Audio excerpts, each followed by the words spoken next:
금성호 침몰 사고 실종자를 찾기 위한 수색 작업이 나흘째 이어지고 있습니다.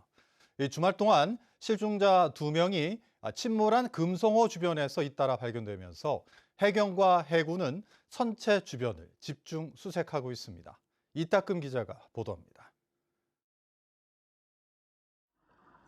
60m 아래 바닷속 금성호에 달린 그물 사이로 해경 잠수사들이 실종자를 수색합니다. 해경 잠수사가 내려가기 어려운 수심 90m 캄캄한 해저에는 무인 수색 로봇이 투입됐습니다. 가로 길이 1.7m, 높이 1.9m로 해군 광양함과 천진함에 실린 원격 조종 수중 로봇입니다. 광학 카메라와 음파 감지기로 바닷속을 탐사하는데 어제까지 2명의 실종자 시신을 발견해 직접 인양했습니다. 해경과 해군은 가라앉은 선체 주변에서 잇따라 시신이 발견되면서 수중 로봇 투입 횟수를 4차례로 늘렸습니다. 하지만 선체 주변 수심이 깊어 햇빛이 들어오지 않고 부유물도 많아 수색이 쉽지 않은 상황입니다. 50cm 이내 발 앞에 있는 요 정도밖에 확인이 안 되고 있습니다. 그렇기 때문에 시야가 확보가 되면 빨리 탐색을 할 수 있지만 시야가 제한되다 보니까 너무 어려움이 많이 있습니다. 수심 100m까지 내려갈 수 있는 민간 심해 잠수사 9명도 사고 해역에 도착했습니다. 로봇이 선체 주변 수색을 마치면 바지선을 해저에 고정하고 직접 수색에 나설 예정입니다. 해군과 해경은 수중 로봇 수색 결과를 살핀 뒤 심해 잠수사 투입 시기와 장소를 최종 결정할 계획입니다. 실종자들이 잇따라 발견되면서 수중 수색에 대한 기대감도 커지고 있는 상황. 아직 한국인 8명과 인도네시아인 2명 등 선원 10명이 실종돼 있습니다. MBC 뉴스 이따금입니다. 제주 들불축제에서 오름 블로키를 되살리는 조례안이 제주도의회를 통과했는데요. 이번 조례가 상위법을 위반한다는 논란 속에 정치권에서도 그동안 받은 허가가 이 법을 어겼던 것이라며 이 감사위원회에 감사를 청구했습니다. 박주영 기자가 보도합니다. 제주 들불축제의 중요 행사였던 오름 블로키. 탄소 배출 등 환경 문제와 산불 발생 위험 등이 제기되면서 제주시는 수기형 공론 과정을 통해 불 대신 빛과 조명 등을 활용하는 축제로 만들기로 했습니다. 하지만 들불축제 오름 블로키를 되살리는 조례안이 주민 청구로 제정됐고 도지사가 블로키를 결정할 수 있는 수정안으로 제주도의회 본회의를 통과했습니다. 하지만 정당들은 해당 조례안이 위법 소지가 있다며 반발하고 나섰습니다. 산림보호법 시행령에 따라 블로키가 허용되는 행위는 병해충 방제와 학술 연구 조사, 산불 확산 방지를 위해 필요한 행위뿐인데 조례는 축제를 위한 블로키로 되어 있어 상위법을 위반한다는 겁니다. 특히 제주도 담당 부서에서도 같은 이유로 부정적인 의견을 제시했지만 도의회가 강행했다는 겁니다. 조례안에 대해 위법의 문제 소지를 인지하고 있었음에도 대다수가 찬성 의견을 던진 제주특별자치도의회를 강력히 규탄하며 제주도의회의 공식 해명을 요청한다. 또 지난 2020년과 2023년에는 법에도 없는 관광 자원화를 이유로 허가를 받았고 지사나 시장이 아닌 읍장이 허가를 내줬다며 제주도 감사위원회에 법률 위반으로 감사를 요청했습니다. 제주시는 2020년과 2023년에는 코로나19와 산불 예방 차원에서 실질적으로 불을 놓지는 않았다면서도 그동안 축제를 위해 관례적으로 불놓기에 대해 별다른 허가 없이 진행했다고 밝혔습니다. 수기형 공론화와 주민조례 발의 통과로 갈피를 잡지 못하고 있는 오름 블로키. 제주시는 내년 들불축제 개최를 위한 예산 17억 원을 편성했지만 제주도의 예산심사에서 어떤 결과로 이어질지 주목됩니다. MBC 뉴스 박주연입니다.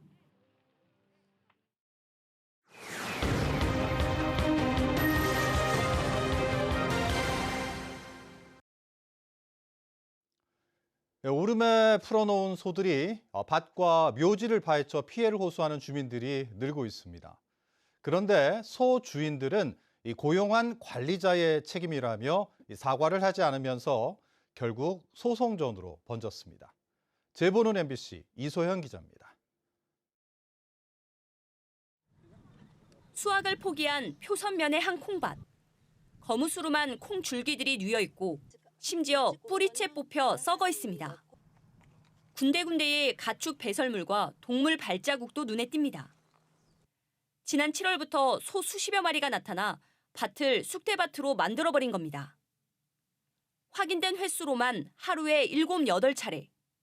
소를 쫓으려고 망을 치고 허수아비까지 세워봤지만 소용없었습니다. 소는 한 10마리 정도 여기 들었는데 받고 먹고 하다 보니까 똥 싸고 눕고 하니까 전혀 이거 소가 여기 다 이렇게 다니다 보니까 수확은 전혀 못해요. 소가 방목되고 있는 곳은 서귀포시가 임대를 준 영주산 일대 축구장 15개 면적. 서귀포시가 영주산 일부에 한해 가축 방목을 허가했지만 제대로 관리가 이루어지지 않아 제가 서 있는 이곳 콩밭도 결국 소로 인해 한 해 농사를 망치게 됐습니다. 피해는 여기서 그치지 않습니다. 또 다른 무밭은 무청 끝부분은 잘려있고 무들이 누렇게 변했습니다.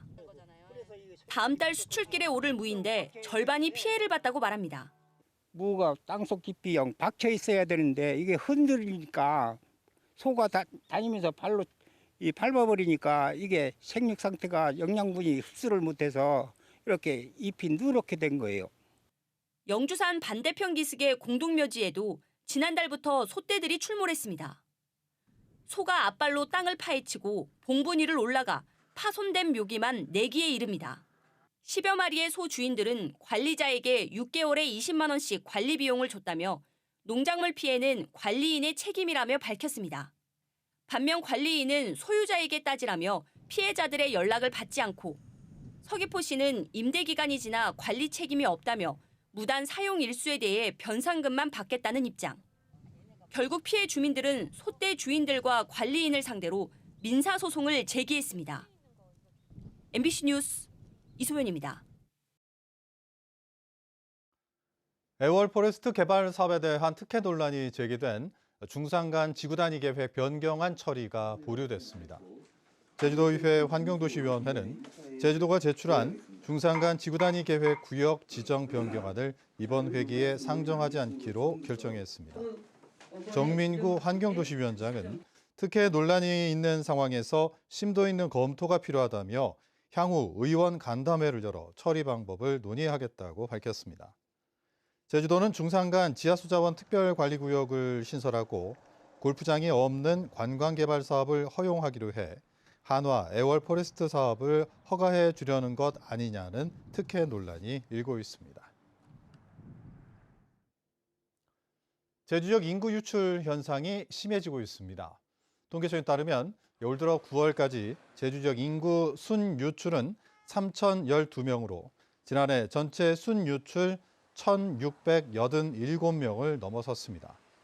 특히 20대 순유출이 1,878명으로 나타나 청년 인구의 유출 현상이 두드러졌습니다.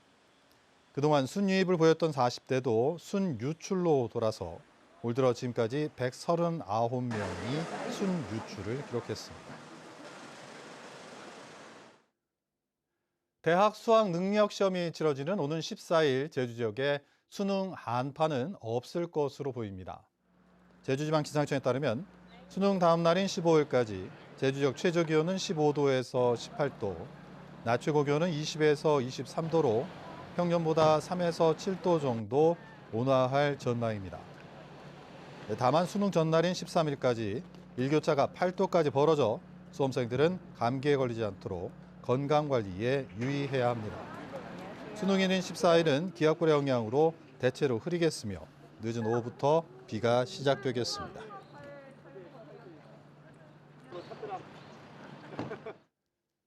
갓길을 걷던 70대 여성이 차에 치여 숨졌습니다.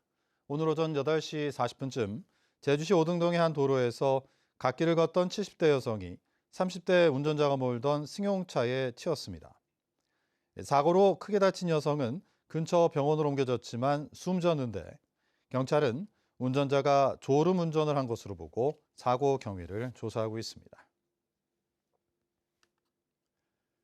제주시가 고액 상습 체납자에 대한 가택 수색을 진행해 명품 시계와 귀금속 등을 압류했습니다. 이번 수색은 서울과 경기 지역에 거주하는 고액 체납자들을 대상으로 이루어졌으며 현장에서 지방세 체납액 일부를 징수하고 나머지 체납액에 대해서는 분할 납부 계획서를 받기도 했습니다. 제주시는 압류된 명품 시계와 귀금속 등을 공매를 통해 체납액을 추가 징수할 계획입니다. 천연 기념물이자 멸종 위기종인 붉은 박쥐가 유네스코 세계자연유산에서 발견됐습니다. 제주도 세계유산본부는 10월 정기 모니터링 중 김영굴에서 동면 중인 붉은 박쥐 한 개체를 확인했다고 밝혔습니다. 이번 발견은 지난 2017년 이후 김영굴에서는 7년 만이며 근처 만장굴에서도 2019년까지 서식이 확인됐는데 용암동굴이 붉은 박쥐의 중요 서식지임을 보여주고 있습니다. 붉은 박쥐는 몸 길이 4에서 6cm로 진한 오렌지색 몸통과 검은 날개를 가져 황금박쥐로도 알려진 희귀종이며 멸종위기 야생동물로 지정돼 있습니다.